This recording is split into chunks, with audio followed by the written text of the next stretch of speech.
세상을 움직이는 비밀을 알면 천하를 다스린다. 사람의 마음을 여는 자, 세상을 움직인다. 열고 닫음으로 천하를 다스리는 법. 열림과 닫힘 제3부 음양과 인간관계의 비밀. 시원한 계곡물 소리가 고요히 흐르고 있는 도심 속의 산중 개개당에는 열고 닫음으로 천하를 다스리는 법에 대한 입소문을 들은 세계 각 나라의 대권에 관심 있는 사람들과 직지인심 견성성불의 교회별전 불이법문을 얻어들으려는 세계 각지에 참 수행하는 선남선녀들이 몰려와 새 속에 섞여있는 눈 밝은 선지식의 도를 얻은 후 교회별전 불이법문에 대한 궁금증 해소를 위해 서로 간의 질의응답으로 절차탕마하는 시간을 가졌다. 저녁 만찬 후 티타임에는 제각기 회광반조로서 삼심과 사상을 날려보내고 방아착하였다.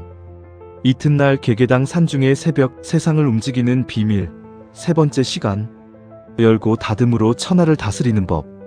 열림과 닫힘 제3부 음양과 인간관계의 비밀에 대한 스승의 가르침을 듣기 위해 한 나라의 임금과 신하들 그리고 남녀 제자들이 스승에게 정중히 예를 올리고 나서 각자 자신의 자리에 앉았다. 이윽고 동쪽 하늘에 붉은 기운이 번져왔다. 그때 여제자가 공손히 절한 뒤 물었다. 스승님, 지난 시간에는 열림과 닫힘을 사람 사이의 말과 침묵으로 배웠습니다. 오늘은 천하를 다스리는 법이라 하셨습니다. 어찌 한 사람과 대화하는 방법이 나라를 다스리는 원리와 연결될 수 있습니까? 한 사람의 마음과 천하의 이치는 둘이 아니기 때문이다. 집안이 어지러운 자가 나라를 다스릴 수 없고 자기 마음조차 다스리지 못하는 자가 천하를 논하는 것은 그림자 위에 집을 짓는 것과 같다. 열림과 닫힘은 천지의 문이며 음양 변화의 근본이다. 사람의 입과 마음, 나라의 흥망, 덕 높은 임금의 정치까지 모두 그 속에서 움직인다. 첫째 마디 천하를 다스리는 자가 반드시 기억해야 할 세 가지. 스승님, 열림과 닫힘 그리고 음양은 정확히 어떤 관계입니까? 열림은 양이고 닫힘은 음이다. 열림은 드러냄이다. 말하고 베풀고 밖으로 나아간다. 사람을 만나고 정보를 받아들이고 의견을 듣고 인재를 등용하고 정책을 펼치고 백성에게 기회를 주는 것이다. 닫힘은 감춤이다. 듣고 저장하고 안으로 돌아온다. 때로 침묵하고 때로 결정을 보류하고 때로 권력을 거두고 때로 국경을 닫고 때로 혼란스러운 세력의 진입을 막는 것이다. 그러므로 정치란 무조건 많이 말하는 것도 아니고 무조건 강하게 통제하는 것도 아니다. 중요한 것은 하나다. 언제 열고 언제 닫느냐, 바로 이것이 중요하다. 스승님, 그렇다면 덕 높은 임금은 항상 문을 열어놓는 사람입니까? 스승이 빙그레 웃었다. 아니다. 덕 높은 임금은 문을 열어야 할 사람에게 열고 닫아야 할 곳에는 닫는 사람이다. 전국시대의 중국은 오랫동안 싸웠다. 진나라가 마침내 6나라를 무너뜨리고 천하를 하나로 통일했다. 진시황의 통일은 열림의 힘을 보여주는 위대한 사건이었다. 각국으로 갈라져 있던 천하를 하나의 체계로 묶었다. 문자와 도량형을 통일하고 도로를 정비하고 중앙집권적인 행정체계를 만들었다. 이것은 크게 여는 일이었다. 수많은 나라의 경계를 넘어 하나의 제국이라는 새로운 질서를 연 것이다. 그러나 문제가 있었다. 너무 강하게 닫았습니까? 스승은 고개를 끄덕였다. 그렇다. 통일한 뒤에는 백성의 목소리를 받아들이는 문이 좁아졌다. 가혹한 형벌과 과도한 부역은 백성의 삶을 짓눌렀다. 비판의 목소리가 자유롭게 올라가기 어려웠다. 정치가 지나치게 닫히면 겉으로는 조용해 보인다. 하지만 기억하라. 조용하다는 것과 평화롭다는 것은 다르다. 물이 흐르지 않고 고이면 겉으로는 잔잔하다. 그러나 그 안에서는 썩기 시작한다. 정치도 마찬가지다. 백성이 아무 말도 하지 않는다고 해서 백성이 만족하는 것은 아니다. 신하가 아무 말도 하지 않는다고 해서 나라가 평안한 것도 아니다. 때로 침묵은 충성이 아니라 두려움이다. 진나라는 천하를 열어 통일했지만 통일 이후에는 백성의 목소리를 받아들이는 문을 지나치게 닫았다. 결국 진승과 오광의 봉기가 일어나 꼬진 나라는 통일 후 오래 버티지 못했다.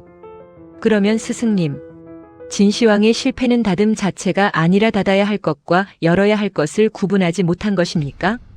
스승의 눈빛이 밝아졌다. 바로 그것이다. 정치는 문을 없애는 일이 아니다. 문을 제대로 여닫는 일이다. 한고조 유방은 처음부터 가장 강한 사람이 아니었다. 가장 뛰어난 장수도 아니었다. 가장 뛰어난 책략가도 아니었다. 그런데 어떻게 천하를 얻었겠느냐? 그것은 사람을 잘 썼기 때문입니까? 그렇다. 유방은 자기보다 뛰어난 사람에게 문을 열 줄 알았다. 장량에게는 계책을 맡겼고 소아에게는 후방의 정치를 맡겼으며 한신에게는 군대를 맡겼다.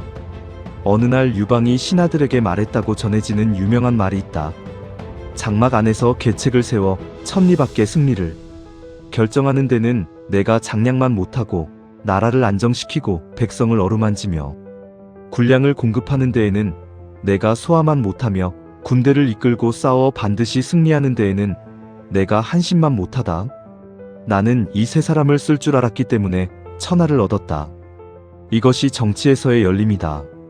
자신의 능력보다 타인의 능력을 받아들이는 열림. 어리석은 군주는 자기보다 뛰어난 신하를 두려워한다. 현명한 군주는 자기보다 뛰어난 신하를 기뻐한다. 왜냐하면 천하는 혼자서 다스리는 것이 아니기 때문이다.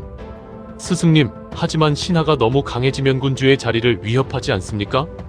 바로 여기에서 열림이 필요하다. 유방 역시 천하를 얻은 뒤 모든 신하를 무조건 풀어놓지는 않았다. 권력은 열어야 하지만 권력의 충돌은 관리해야 한다. 인재를 등용하는 것은 열림이고 그 인재들의 권한을 제도 속에서 조정하는 것은 다침이다. 그러므로 정치의 지혜는 사람을 믿어라 에서 끝나지 않는다. 그 다음이 더 중요하다. 밑대 제도를 세워라. 스승님, 그렇다면 한신은 어떻게 된 것입니까? 유방이 등용한 최고의 장수였지만 결국 죽음을 맞지 않았습니까? 바로 그곳에 열림과 닫힘에 또 다른 비밀이 있다. 천하를 얻기 전에는 한신에게 권력을 열어주어야 했다. 전쟁의 시대였기 때문이다. 그러나 천하를 얻은 뒤에는 상황이 달라졌다. 전쟁의 질서와 평화의 질서는 같지 않다. 전쟁이 끝났는데도 전쟁의 권력이 그대로 유지된다면 그 힘은 새로운 위험이 된다. 그러므로 정치는 상황이 바뀌면 열고 닫음도 바뀌어야 한다. 스승님, 그러면 정치가는 어제의 성공 방식에 집착해서는 안 된다는 말입니까? 그렇다. 어제 열었던 문을 오늘도 반드시 열어야 하는 것은 아니다. 그러나 한 가지를 조심해야 한다. 문을 닫는다고 해서 사람을 함부로 제거해서는 안 된다. 두려움으로 닫은 문은 언젠가 더 큰 원한을 만든다. 정치의 닫힘은 탄압과 같은 뜻이 아니다. 진정한 닫힘은 질서를 세우고 경계를 분명히 하는 것이다. 이번에는 중국 당나라 때로 돌아가 보자. 당태종 이세민과 위징의 이야기를 아느냐? 제가 알기로는 위징은 황제에게 직언을 서슴지 않았던 신하로 알고 있습니다. 그렇다. 당태종은 강력한 황제였다. 하지만 그가 위대한 군주로 평가받는 중요한 이유 중 하나는 자신에게 불편한 말을 하는 사람에게도 귀를 열었다는 것이다. 신하가 황제의 잘못을 지적한다면 보통의 군주는 어떻게 하겠느냐? 화를 낼 것입니다. 그렇다. 자신을 비판하는 말을 들으면 자신의 권위가 흔들린다고 생각하기 때문이다. 하지만 당태종은 위징의 직언을 받아들였다. 이것이 바로 정치에서 가장 중요한 열림이다. 백성에게 듣는 문을 열고 신하에게 직언하는 문을 열어두는 것. 군주가 모든 것을 알고 있다고 생각하는 순간 나라의 귀는 닫힌다. 군주가 내가 모르는 것이 있을 수 있다. 라고 생각하는 순간 나라의 귀가 열린다. 스승님, 그러나 직언이 지나치면 군주의 권위가 약해지는 것은 아닙니까? 스승은 고개를 저었다. 아니다. 오히려 반대다. 비판을 견딜 수 있는 권위가 진짜 권위다. 아무도 반대하지 못해서 강한 군주는 사실 약한 군주다. 왜냐하면 그에게는 현실을 알려줄 사람이 없기 때문이다. 스승은 잠시 침묵했다. 그런데 당태종에게도 한 번의 큰 깨달음이 있었다. 위징이 죽은 뒤였다. 당태종은 위징을 자신의 거울과 같은 존재로 여겼다. 왜 거울이 필요한지 아느냐? 스승님, 그것은 자신의 모습을 보기 위해서입니다. 그렇다. 정치에서 신하도 거울이다. 아첨하는 신하는 거울이 아니다. 그는 군주가 보고 싶어하는 모습을 보여주는 그림이다. 그러나 직언하는 신하는 군주가 보고 싶지 않은 모습까지 보여준다. 그러므로 군주가 가장 두려워해야 할 것은 반대하는 사람이 아니다. 아무도 반대하지 않는 상황이다. 정치에서 완전히 닫힌 귀는 곧 닫힌 나라가 된다. 군주가 자신의 마음을 닫으면 신하들은 입을 닫는다. 신하들이 입을 닫으면 백성의 목소리도 위로 올라오지 않는다. 그리고 백성의 소리가 사라진 궁궐에서는 군주가 현실을 잘 알고 있다고 착각하게 된다. 스승님, 그러면 정치의 첫 번째 문은 궁궐의 문이 아니라 군주의 마음입니까? 스승은 고개를 끄덕였다. 정확하다. 나라의 문을 열기 전에 먼저 자신의 마음을 열어야 한다. 스승님, 그러면 모든 사람에게 똑같이 문을 열어야 합니까? 아니다. 그것이 열림과 닫힘의 어려움이다. 눈 밝은 지도자는 사람을 똑같이 대하지 않는다. 그렇다고 차별한다는 뜻도 아니다. 그 사람의 역할에 맞게 문을 열고 닫는다. 백성에게는 말할 수 있는 문을 열어야 한다. 인재에게는 능력을 펼칠 수 있는 문을 열어야 한다. 학자에게는 비판할 수 있는 문을 열어야 한다. 그러나 탐욕스러운 자가국가의 재물을 차지하려 한다면 닫아야 하고, 간신히 군주의 귀를 독점하려 한다면 닫아야 하며, 권력자가법 위에 서려 한다면 닫아야 한다. 스승님, 그러면 열림과 닫힘은 사람을 조종하는 기술이 아니라 각자의 힘이 들어오고 나가는 통로를 조절하는 기술이군요. 그렇다. 정치는 사람을 억누르는 기술이 아니다. 사람과 힘의 흐름을 조화시키는 기술이다. 스승님, 그렇다면 훌륭한 군주는 말을 많이 해야 합니까? 스승은 고개를 저었다. 오히려 반대일 때도 많다. 군주는 귀는 크게 열고 입은 신중하게 닫을 줄 알아야 한다. 왜냐하면 군주의 한마디는 백성의 천마디보다 무겁기 때문이다.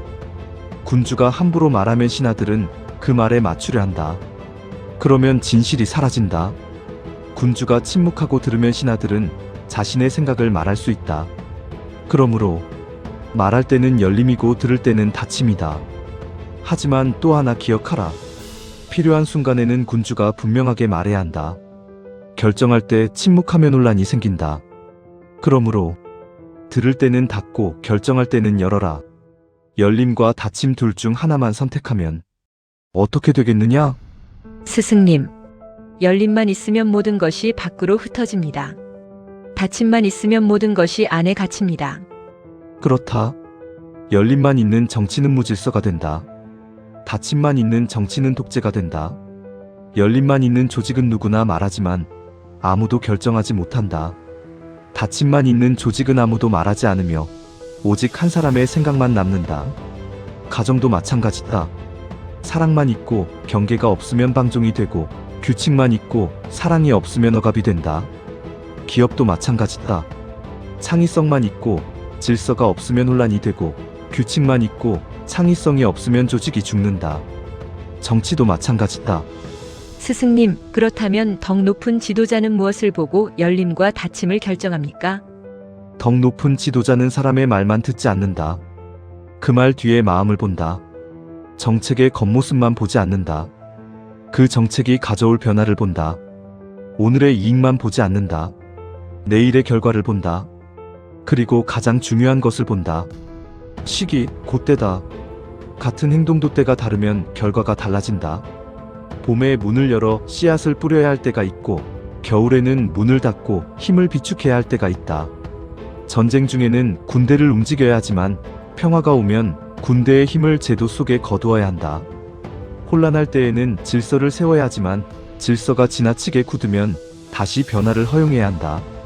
그러므로 눈 밝은 임금은 스스로에게 이렇게 묻는다. 지금은 열 때인가 닫을 때인가? 그리고 한 걸음 더 묻는다. 무엇을 열어야 하고 무엇을 닫아야 하는가? 결론적으로 천하를 다스리는 자는 반드시 이 세 가지를 기억해야 한다. 첫째, 사람에게는 귀를 열어라. 특히 나에게 불편한 말을 하는 사람의 말을 들어라. 나를 칭찬하는 사람의 말은 내 마음을 즐겁게 하지만 나의 잘못을 알려주는 사람의 말은 나를 살릴 수 있다. 둘째, 권력에는 문을 세워라. 사람을 밑대 제도를 세워야 한다. 인재를 등용하되 권력의 균형을 살펴야 한다. 열린 마음과 무제한의 권력은 같은 것이 아니다. 셋째, 때를 보아 문을 여닫아라. 전쟁의 시대와 평화의 시대는 다르고 창업의 시대와 수성의 시대는 다르며 어린아이를 대하는 법과 어른을 대하는 법도 다르다.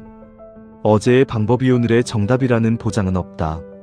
스승님, 그렇다면 천하를 다스리는 일에서 가장 어려운 것은 무엇입니까? 자신이 언제 닫혀 있는지를 스스로 아는 것이다. 사람은 자신이 열려 있다고 생각하면서도 자기가 듣고 싶은 말만 듣는다. 군주는 백성의 말을 듣는다고 하면서 자신을 칭찬하는 말만 듣는다. 지도자는 인재를 쓴다고 하면서 자신의 뜻을 따르는 사람만 쓴다. 부모는 자녀를 사랑한다고 하면서 자녀가 자신의 뜻대로 움직이기를 바란다. 사람은 모두 자신도 모르게 문을 닫는다. 그래서 눈 밝은 임금은 먼저 자기 마음의 문을 살핀다. 나는 지금 무엇을 듣지 않고 있는가? 나는 누구의 말을 두려워하고 있는가? 나는 어떤 진실을 받아들이기 싫어하는가? 이 세 가지를 묻는다. 해가 완전히 산 위로 올라왔다. 계곡의 안개가 거치고 멀리 산봉우리들이 모습을 드러냈다. 제자야, 오늘 너는 천하를 다스리는 법을 물었다. 그러나 천하를 다스리는 법은 멀리 있지 않다. 가장 가까운 곳에 있다. 네가 사람의 말을 들을 때 문 하나가 열린다. 네가 화가 났을 때 한마디를 참으면 또 하나의 문이 닫힌다.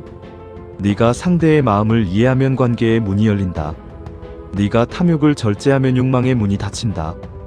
네가 좋은 사람을 등용하면 나라의 미래를 향한 문이 열린다. 네가 아첨하는 자를 멀리하면 재앙으로 들어가는 문이 닫힌다. 이것이 모두 열림과 닫힘이다. 둘째 마디 인간관계의 모든 비밀은 열림과 닫힘 속에 있다. 스승님, 사람과 사람 사이의 관계도 모두 열림과 닫힘입니까? 그렇다. 부모와 자식, 부부, 부모, 군주와 신하, 스승과 제자 모두 열고 닫음의 조화를 통해 살아간다. 사랑만 있고 절제가 없으면 방종이 된다. 권위만 있고 따뜻함이 없으면 공포가 된다. 말만 있고 경청이 없으면 다툼이 생긴다. 경청만 있고 진실한 표현이 없으면 오해가 생긴다. 눈 밝은 선지식은 언제 열고 언제 닫아야 하는지를 안다. 셋째 마디 공자의 인과 예는 열림과 닫힘이다. 스승님, 유교에서는 인과 예를 중시합니다. 그것도 열림과 닫힘과 연결됩니까? 매우 깊이 연결된다. 공자께서는 인을 사랑이라 하셨다. 사랑은 열린 마음이다. 이웃을 향하고 세상을 향하며 백성을 향한다. 그러므로 이는 열림이다. 그러나 얘는 욕망을 절제하고 질서를 세운다. 그러므로 얘는 닫힘이다. 인을 잃은 얘는 위선이 되고 예를 잃은 이는 혼란이 된다. 참된 군자는 사랑으로 열고 예로써 거둔다. 넷째 마디 부처님의 자비와 공. 스승님, 불교에서는 자비와 공을 말합니다. 그것도 열림과 닫힘입니까? 그렇다. 자비는 모든 존재를 향해 마음을 여는 것이다. 보살은 지옥까지 내려가 중생을 구한다. 이것은 가장 위대한 열림이다. 그러나 공은 어떤 것에도 집착하지 않는다. 이것은 닫힘이다. 열되 집착하지 않고 닫되 냉혹하지 않다. 금강경은 말한다. 응무소주의 생기심, 즉 머무름 없이 마음을 내라. 마음을 내는 것은 열림이고 머물지 않는 것은 닫힘이다. 다섯째 마디 노자의 물과 계곡의 철학. 스승님, 노자는 왜 물을 최고의 스승으로 삼았습니까? 물은 열림과 닫힘을 완벽하게 실천하기 때문이다. 물은 흐른다. 이것은 열림이다. 그러나 낮은 곳에 머문다. 이것은 닫힘이다. 물은 만물을 이롭게 하지만 다투지 않는다. 그래서 천하가 감히 다투지 못한다. 도덕경은 말한다. 상선약수, 즉 최고의 선은 물과 같다. 열되 강요하지 않고 받아들이되 집착하지 않는다. 그것이 도가의 열림과 닫힘이다. 여섯째 마디 군주의 열림과 닫힘. 스승님, 나라를 다스리는 군주 임금도 열림과 닫힘을 알아야 합니까? 열림과 닫힘을 모르면 나라가 무너진다. 백성의 말을 듣지 않는 군주는 닫힘만 있고 열림이 없는 자다. 모든 것을 허용하고 질서를 세우지 못하는 군주는 열림만 있고 닫힘이 없는 자다. 덕 높은 임금은 열어서 백성의 소리를 듣고 닫아서 국가의 기강을 세운다. 한 나라의 눈 밝은 임금이 신하의 간언을 허락한 것도 열림이고 나라의 법도를 엄정히 한 것도 닫힘이다. 백성의 말을 들어야 할 때에는 문을 열어야 하고 반란과 혼란을 막아야 할 때에는 문을 닫아야 한다. 인재에게 길을 열어야 할 때가 있고 간신에게 권력이 들어오는 길을 막아야 할 때가 있다. 정책을 과감하게 펼쳐야 할 때가 있고 때로는 한 걸음 물러나 백성이 스스로 회복하도록 기다려야 할 때가 있다. 이것이 열림과 닫힘의 예술이다. 일곱째 마디 스승과 제자의 관계. 스승과 제자 사이에도 열림과 닫힘이 있습니까? 물론이다. 좋은 스승은 지식을 강요하지 않는다. 먼저 제자의 마음이 스스로 열리기를 기다린다. 그러나 때가 오면 엄하게 가르친다. 사랑만 있고 엄격함이 없으면 제자는 잘하지 못한다. 엄격함만 있고 사랑이 없으면 제자는 두려움 속에서 시든다. 눈 밝은 선지식의 가르침은 봄바람 같으면서도 가을 서리와 같다. 여덟째 마디 현대 사회의 병폐. 오늘날 사람들은 왜 서로를 이해하지 못합니까? 열림과 닫힘의 균형을 잃었기 때문이다. 모든 것을 드러내는 시대다. 생각도, 감정도, 사생활도 끊임없이 밖으로 흘러나온다. 열림만 있고 닫힘이 없다. 그러므로 마음은 피폐해진다. 반대로 자기 세계에만 갇혀 아무와도 소통하지 않는 사람도 있다. 닫힘만 있고 열림이 없다. 그러므로 고립과 불안이 생긴다. 눈 밝은 선지식은 드러낼 것과 감출 것을 안다. 그것이 자유다. 아홉째 마디 음양을 다스리는 사람. 어떤 사람이 열림과 닫힘의 달인이 됩니까? 자기 마음의 음양을 다스리는 사람이다. 화를 낼 때 스스로를 거둘 줄 알고 두려울 때 용기를 펼칠 줄 안다. 사랑할 때 집착하지 않고 홀로 있을 때 세상을 잊지 않는다. 이런 사람은 어디를 가든 조화를 이룬다. 열째 마디 열어야 할 때 열고 닫아야 할 때 닫아라. 해가 더없이 밝아지고 멀리서 산사의 종소리가 울려 퍼졌다. 스승은 오래도록 침묵하다가 천천히 입을 열었다. 들어보아라. 하늘은 열려 만물을 낳고 땅은 닫혀 만물을 기른다. 공자는 사랑으로 열고 예로써 거두었다. 부처는 자비로 중생을 품고 비움으로 집착을 닫았다. 노자는 물처럼 흘러가면서도 골짜기처럼 모든 것을 받아들였다. 내가 말한 열림과 닫힘도 결국 같은 진리를 가리킨다. 열어야 할 때 열지 못하면 인연을 잃고 닫아야 할 때 닫지 못하면 본성을 잃는다. 눈 밝은 선지식은 열림과 닫힘을 자유롭게 하여 사람과 천지를 하나로 만든다. 스승님, 이제야 조금 알겠습니다. 열림과 닫힘은 단순한 대화의 기술이 아니라 천지와 인간을 움직이는 가장 근원적인 호흡이군요. 그렇다. 오늘 여러분은 말의 기술을 배운 것이 아니라 존재의 리듬을 배운 것이다. 오늘은 여기까지 하자. 다음에는 열림과 닫힘 제사부, 성인의 정치와 병법, 싸우지 않고 이기는 열림과 닫힘의 도로 들어가겠다. 이때 세계 여러 나라에서 방문한 수많은 제자들과 임금과 신하들이 스승에게 자급으로 진심 어린 감사의 예를 올리고 나서 미리 준비해 놓은 저녁 만찬과 차를 먹으면서 조용히 한담을 나누었다.